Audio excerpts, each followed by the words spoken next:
Saya sendiri sebetulnya nggak terlalu yakin ya kalau misalnya Pak Prabowo dipasangkan dengan Gibran, itu akan melonjakkan suara Pak Prabowo. Saya nggak terlalu yakin. Agak sulit bagi orang untuk melihat bahwa Pak Prabowo itu sangat dekat dengan Pak Jokowi gitu. Pak Prabowo adalah Pak Prabowo, Pak Jokowi adalah Pak Jokowi. Pak Prabowo itu menurut saya yang menonjol dari dirinya bukan gaya Jokowinya, tapi dia gaya militernya gitu. Yang menariknya itu nanti siapa yang akan menaklukkan siapa, Nong?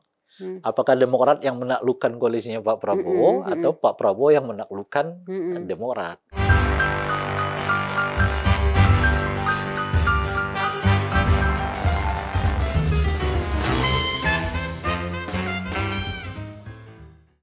Halo pemirsa Cokro TV, bersama saya Nong Darul Mahmadah dalam program acara Seruput Kopi. Seruput Kopi kali ini saya mendatangkan tamu yaitu Ray Rangkuti ya, atau Ahmad Fauzi kalau yang belum tahu nama aslinya nih. Karena ya nama bekennya, nama terkenalnya adalah Ray Rangkuti. Bung Ray ini Direktur 5 Lingkar Madani Indonesia yang fokus atau berkegiatan terkait isu-isu pemilu ya, pemilu dan juga politik lah, dan kita sering sekali melihat atau mungkin sangat aktif Bung Ray ini menganalisa secara cermat dan bernas analisanya yang kita benar-benar bisa nikmati. Nah, apakah dengan masuknya SBY ke Prabowo, apakah itu akan semakin memperkuat ketidakkonekan atau ketidakidentikan antara jadi saya punya posisi Jokowi istilah baru dengan koalisi-koalisi ini. Nah, apa itu? Satu saya istilahkan sebagai koalisi abu-abu, satu koalisi eksperimen, dan satunya koalisi jernih gitu ya. Koalisi abu-abu itu ya Pak Prabowo dengan AHY. Itu abu-abu karena nggak jelas lagi. Awalnya kan pendukung Pak Jokowi, ya tegak lurus gitu macam-macam dan seterusnya lah gitu. Tapi masuk Demokrat yang mengusung perubahan. Bahkan Demokrat mengklaim mereka lah yang menemukan tagline perubahan itu. Dan oleh karena itu sekarang mereka justru menggugat ya koalisinya Caimin karena menganggap perubahan itu lebih tepat sebetulnya mereka pakai dibandingkan koalisinya Anies sama Caimin gitu ya. Nah sekarang ketika mereka masuk, jadi ini koalisi apa? Nah lebih menarik lagi ketika Pak SBY mengatakan saya akan ikut serta turun gunung ya, dalam hal ini ikut kampanye lah. Kira-kira yang mau dikampanyekan Pak SBY itu apa? Apakah beliau akan mengatakan nggak setuju IKN? Ya kan? Apakah beliau mengatakan kondisi ekonomi kita morat-marit, sementara salah satu menteri ekonominya, Menko ekonominya malah ada di dalam gitu ya. Air Langga sama menteri Zulhas juga kan satu kaitan tuh gitu ya. Apakah beliau akan mengatakan apa gitu loh maksud saya? Kan sulit beliau itu mengatakan mengkritik kebijakan-kebijakan yang justru aktor-aktor utamanya itu ada di koalisi Pak Prabowo. Kalau beliau misalnya mengkritik banyaknya keterlibatan TNI dalam ranah politik saat ini, itu menhannya adalah Prabowo. Kan itu mestinya di ranahnya Menhan kan kira-kira begitu. Itu yang saya sebut tadi abu-abu. Sulit nih. Sementara Pak Prabowo mengatakan kita akan lanjutkan. Itu artinya kan IKN yang concernnya Pak Jokowi itu akan lanjut kan, dan seterusnya gitu. Apakah juga dengan begitu misalnya Pak SBY akan kampanye revisi undang-undang Omnibus Law atau cabut, ya kan? Kan itu namanya perubahan. Kalau perubahan itu apa ya kita nggak ngerti dong. Nah ini yang saya sebut sebagai koalisi abu-abu, koalisi yang makin nggak jelas gitu. Jadi artinya lanjutkannya itu nggak clear ya, lanjutkannya itu nggak lurus ya.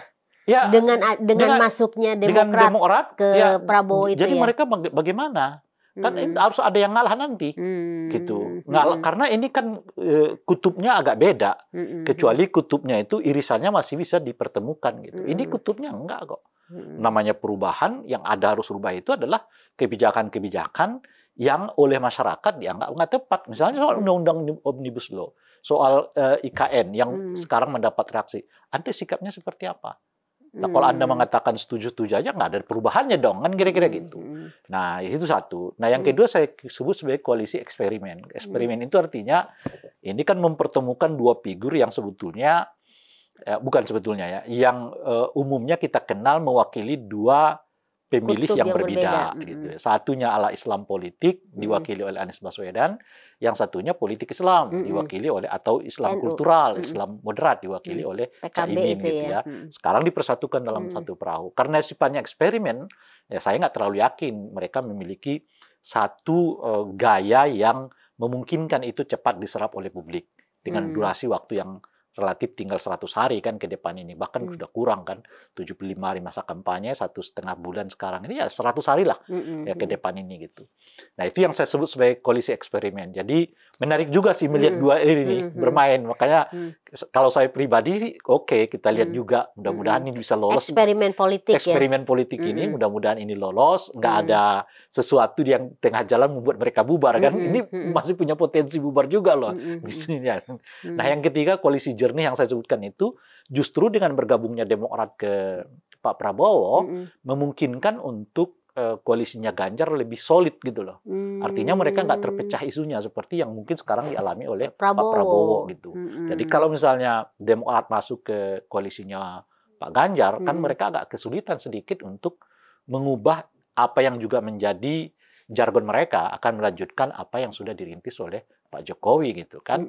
Nah oleh karena itu PDI, Perindo, kemudian Hanura dan P3 memang ini semua adalah partai yang ikut Pak Jokowi sebetulnya kan. Nggak ada partai yang keluar dari situ gitu. Kalau ditambah 1 atau 2 partai yang lain yang akan masuk juga sama sebetulnya kan. Partai-partai yang umumnya juga ikut dengan Pak Jokowi. Itu yang saya sebut sebagai ini relatif koalisi jernih, yang ini koalisi eksperimen, yang koalisi ini adalah koalisi abu-abu gitu.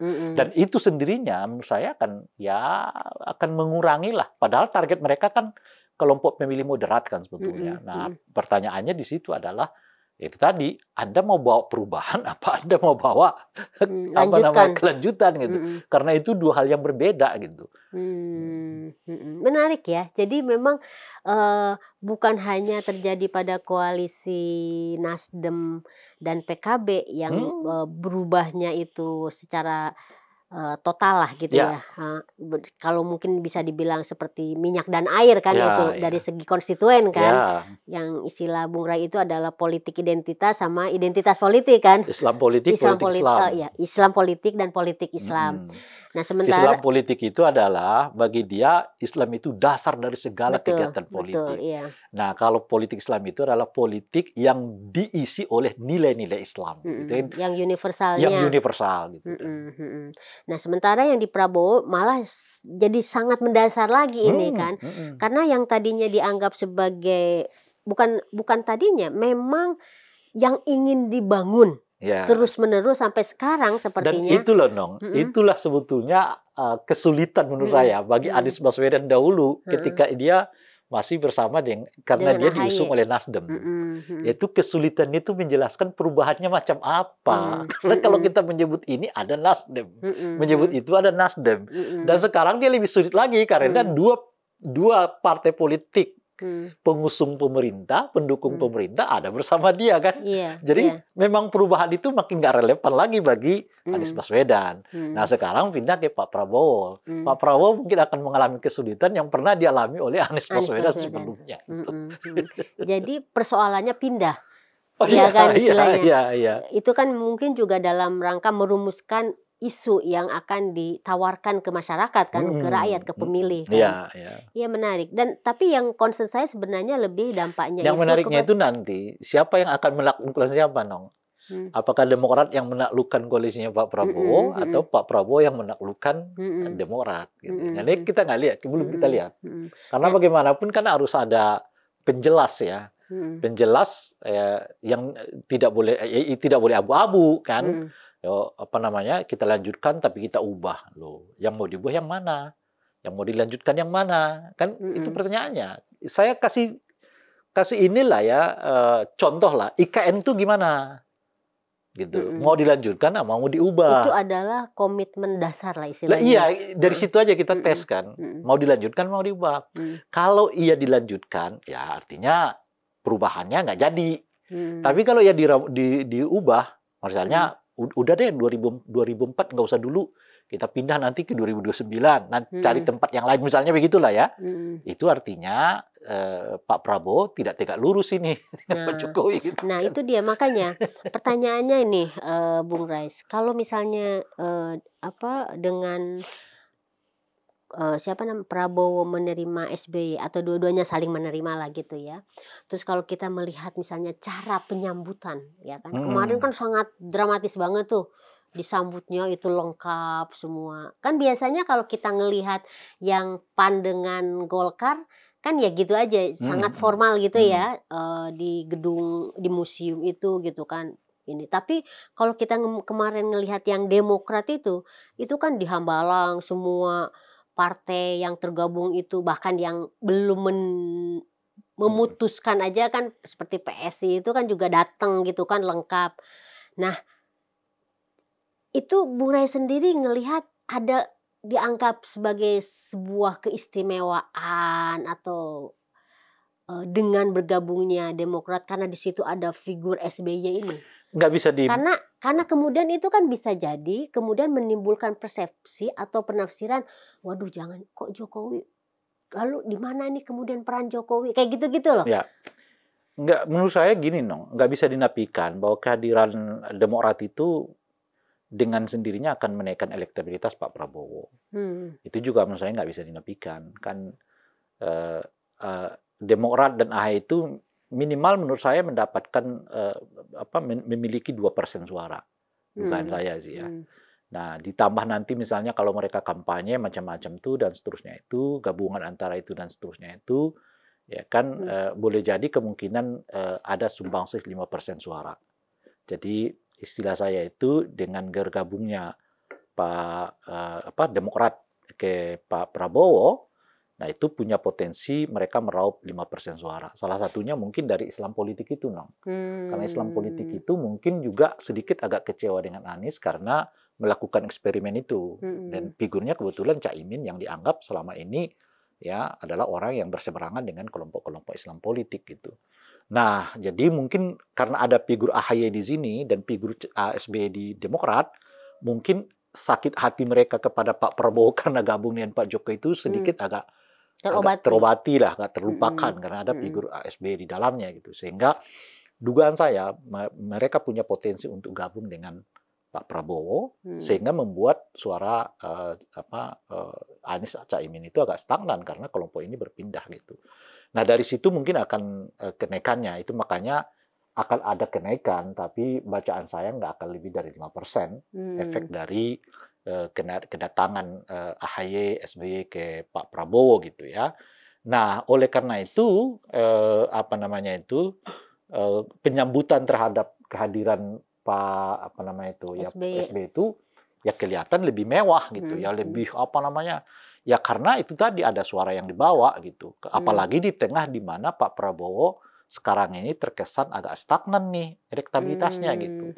Nah dimasukkanlah figur ini kan. Nah jadi is okay, menurut saya itu langkah yang kelihatan tepat lah untuk menyambut Pak SBY dan Demokrat ya, dalam konteks bergabung dengan koalisi ini gitu. Ya tapi kemudian pertanyaan tadi saya itu Bung Rai, bagaimana dengan bahwa koalisi Prabowo ini kan selalu ingin mengidentikan atau mengasosiasikan dengan sosok Jokowi. Itu yang saya sebut, dengan sendirinya ini akan terjadi proses abu-abu. Enggak, ya proses abu-abu yang artinya apakah bisa berdampak pada hilangnya suara yang kan kecewa, ya kan, yang abu kan yang tadinya misalnya black hitam banget gitu, tapi karena ada SBY masuk, waduh ini jangan-jangan peran Jokowinya itu akan menghilang gitu ya? Iya, dengan sendirinya mungkin akan ada juga, artinya disumbang oleh Demokrat sekian persen, yang saya sebut sekitar 5%, tapi boleh jadi juga ada yang hilang dari Pak Prabowo karena menganggap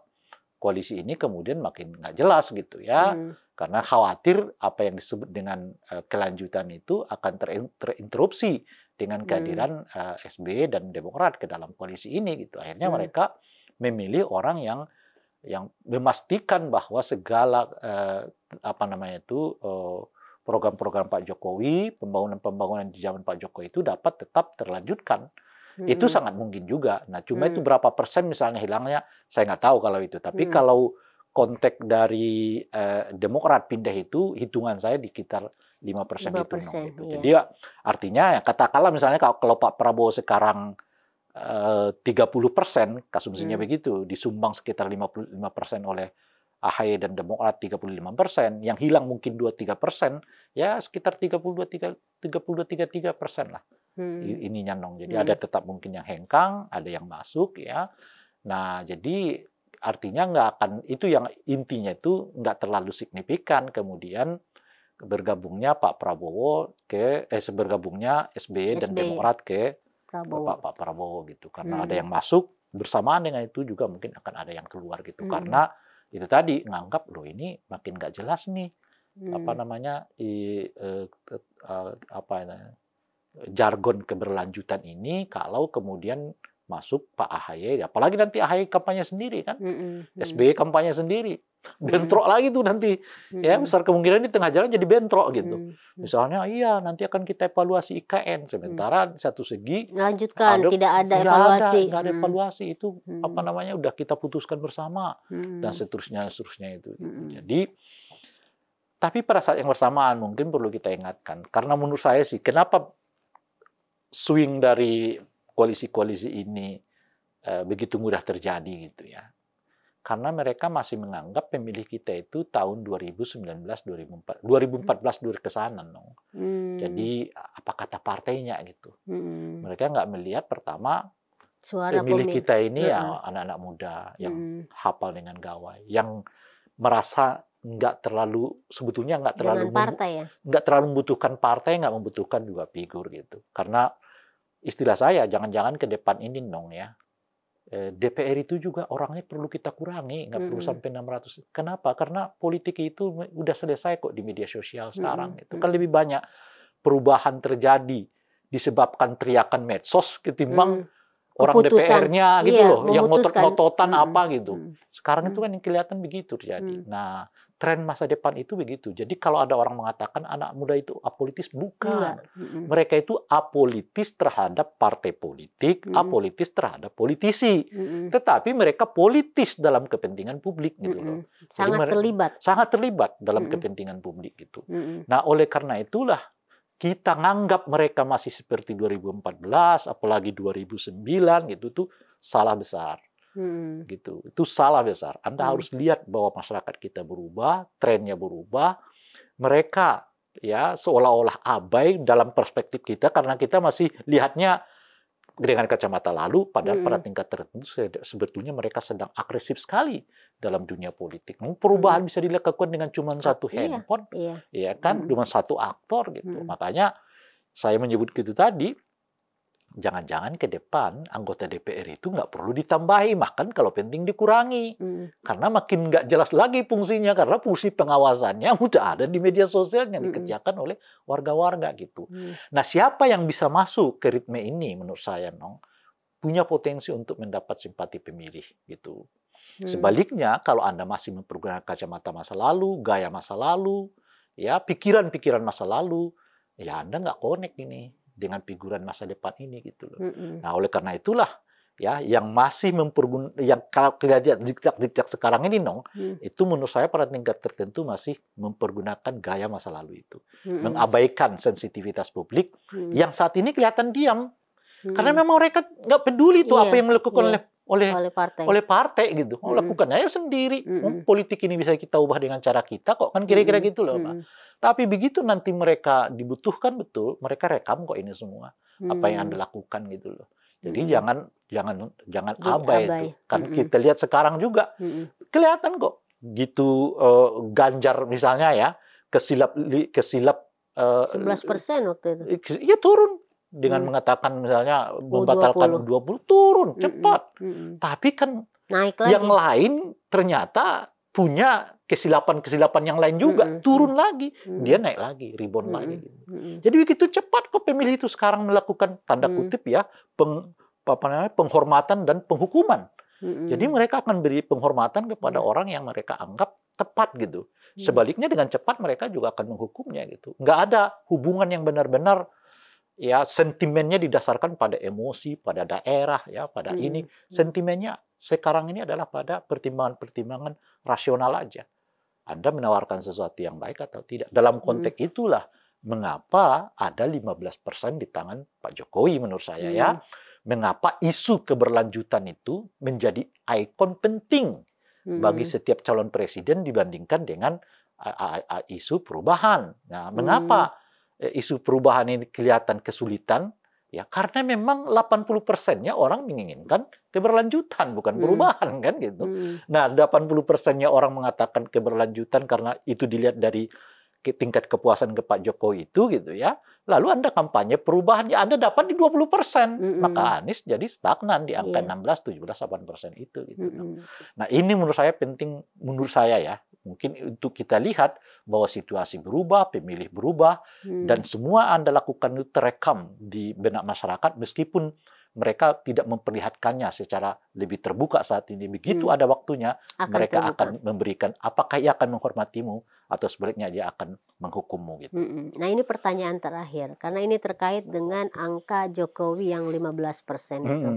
Kita melihat ada sosok yang katakanlah bisa dibilang sangat konsisten dengan mengatakan bahwa tegak lurus Jokowi itu adalah PSI kan. Di tengah semua partai itu yang baru ataupun yang istilahnya non parlemen, yang baru dan non parlemen, baru tuh benar-benar baru gitu, kayak Gelora kan baru, Umat kan baru.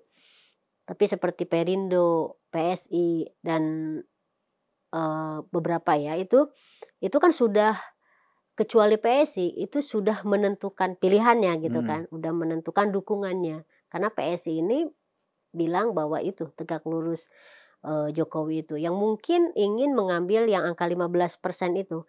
Nah, apakah dengan situasi yang Bung Rai lihat sekarang ini, posisinya seperti sekarang ini, apakah itu bisa menguntungkan posisi PSI menurutmu? Jadi kedepannya ini dengan sikap PSI yang sampai sekarang belum bersikap atau masih menunggu tegak lurus Jokowi ini akan menguntungkan atau bahkan mungkin merugikan menurut Bung Rai? Ini pertanyaan terakhir ya. PSI itu kan dikenal sebagai kan aku lihat kamu kan juga sangat mengikuti isu PSI juga kan. Anak muda. PSI ini kan memang partainya anak muda kan. Jadi kalau mereka bergaya kayak gaya ortodokan gitu loh, gaya stabilitas, ya mereka akan ditinggalkan. Gitu loh. Nah, gaya anak muda itu ya kritis, rasional, ya tegak lurus selama Anda benar kan kira-kira gitu. Kalau pilihan-pilihannya nggak benar ya wassalam. Gitu. Nah, saya kira itulah yang bisa kita sampaikan ke PSI. Is okay Anda menyatakan tegak lurus, tapi nggak boleh nutup mata. Tetap tegak lurus itu dasarnya adalah rasionalitas. Gitu. Bukan tiba-tiba apapun yang dilakukan kita diam, apapun disebutkan ya kita ikut gitu. Itu justru memperlihatkan seperti tidak ada kemandirian di dalam partai ini gitu ya. Dan boleh jadi ada yang 15% itu tidak dengan sendirinya ke Anda, tapi boleh jadi Anda akan kehilangan di luar yang 15%. Di luar 15% itu artinya ada 85% dong. Gitu. Dan 85% itu ya kemungkinan besar diisi juga anak-anak muda yang kalau style politikmu kayak mengelola partai politik ini kurang lebih sama juga dengan partai-partai yang lain, sama gayanya sama, ya orang milih partai yang lebih eksis dibandingkan partai kita. Nah PSI itu kan menarik karena orang menganggap ada gaya baru nih, gitu kan, ada cara baru ngelola partai, bukan hanya karena dia identik dengan anak muda saja, tapi model mereka mengelola partai itu juga beda dengan model-model yang dipergunakan oleh partai-partai yang lama gitu. Nah, kalau Anda kehilangan itu, ya Anda kehilangan yang aset yang sangat berharga. Yang 15% nggak teraih, 86% hilang. Itu kira-kira. Jadi memang betul-betul pertaruhan juga ya buat PSI sekarang ya. Iya, pertaruhan sangat gitu. Pertaruhannya itu kita buat dalam 2 klasifikasi itu dong. Anda ikut gaya tren sekarang atau Anda ingin ikut gaya partai-partai masa lalu gitu. Tinggal Anda pilih. Nah, jargon tegak lurus itu nggak perlu dihilangkan, is okay, tetap dipegang, tapi penjelasannya selama itu rasional. Nggak bisa kita mengatakan tegak lurus pada sesuatu yang kita anggap misalnya ya bertentangan dengan hak asasi manusia, dengan transparansi, bertentangan dengan macam-macam lah. Nah, selama itu rasional, ya kita akan tegak lurus gitu. Artinya kita nggak akan pernah mengambil keuntungan politik dari satu keputusan yang sudah benar, gitu. Kan di dunia politik ini kan udah benar putusannya tetap diganggu juga gitu loh, Pak. Kan? Enggak, kita katakan ya. Itu yang disebut dengan tegak lurus gitu. Nah, fungsinya adalah menguatkan yang menjadi keputusan dan kepentingan publik, mengingatkan yang menjadi apa yang harus yang berseberangan dengan publik itu. Itu yang sebetulnya disebut dengan tegak lurus bersama apa tadi Pak Jokowi itu ya.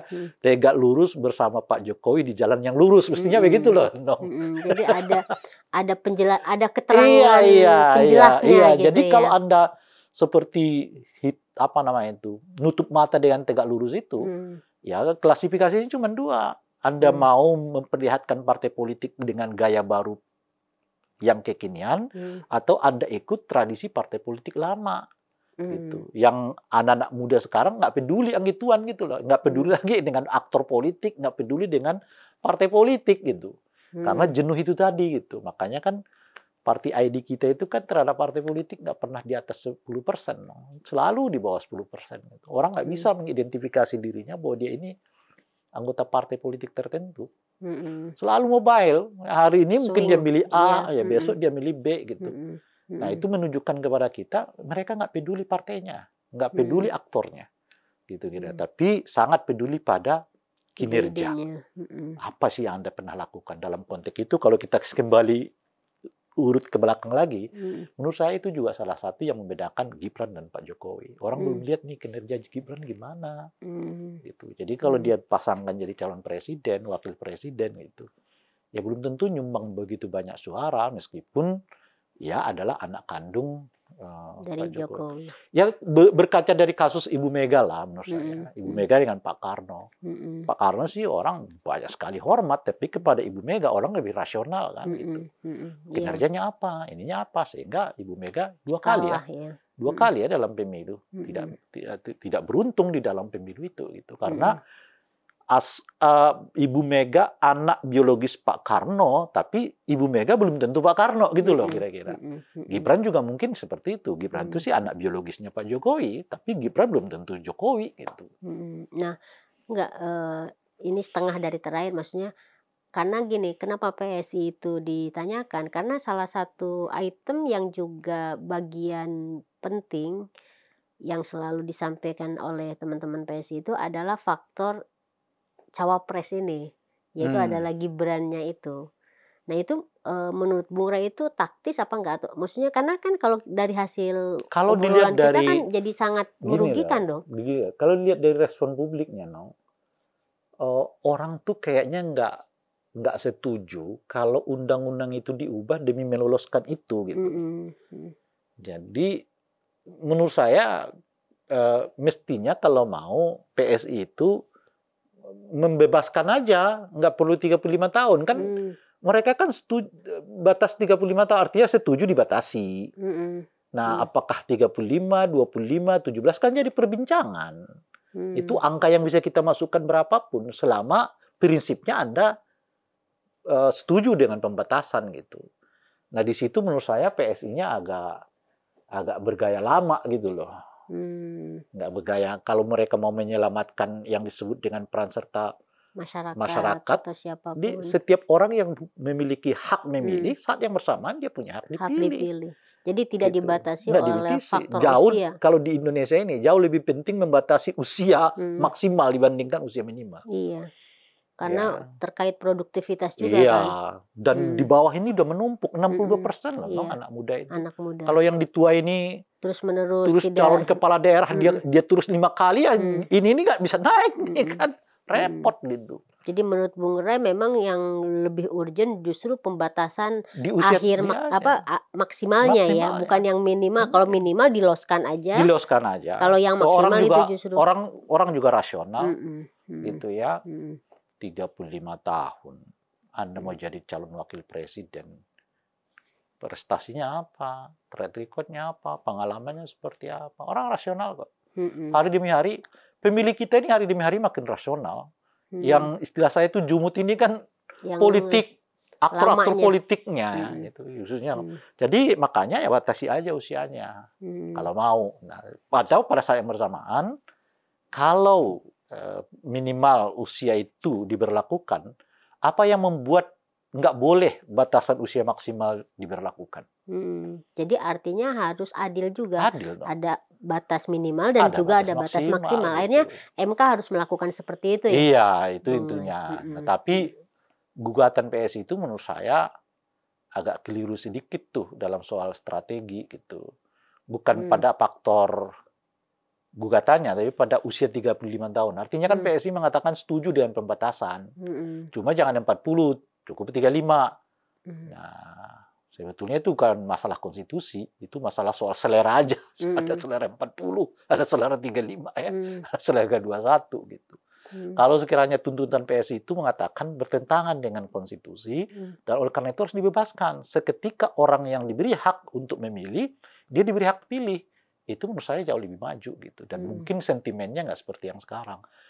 Lo muji itu karena pengen itu masuk aja gitu loh Pak. Kayak kita dulu di organisasi-organisasi dong. Ada RT kita ubah supaya meloloskan dan tidak meloloskan seseorang. Iya. Ya, diutak-atik kan. Diutak-atik ada RT-nya dong.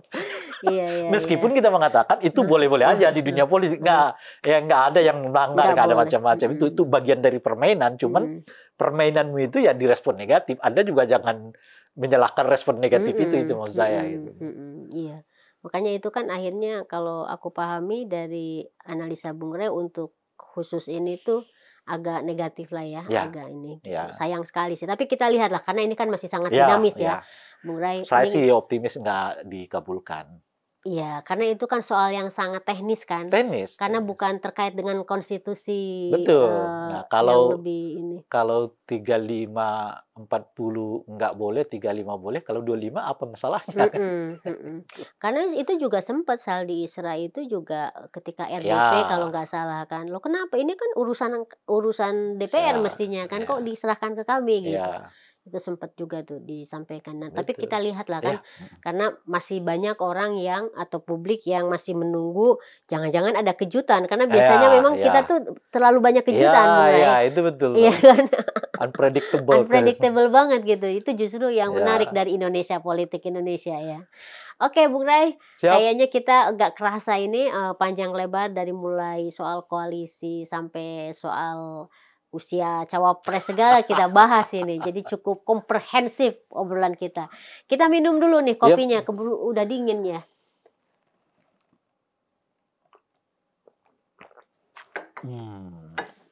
Oke, pemirsa. Iya, kok apa ini produser yang menyajikan ke kita, tapi memang enak banget. Oke, pemirsa Cokro TV menarik banget ya, dan makanya saya akan terus-menerus nih mengundang Bung Rey kalau Bung Rey lagi kosong waktunya ya, karena asik begini nih obrolannya. Dan kita akan ketemu lagi pemirsa Cokro TV dalam seruput kopi berikutnya. Terima kasih dan salam, dadah.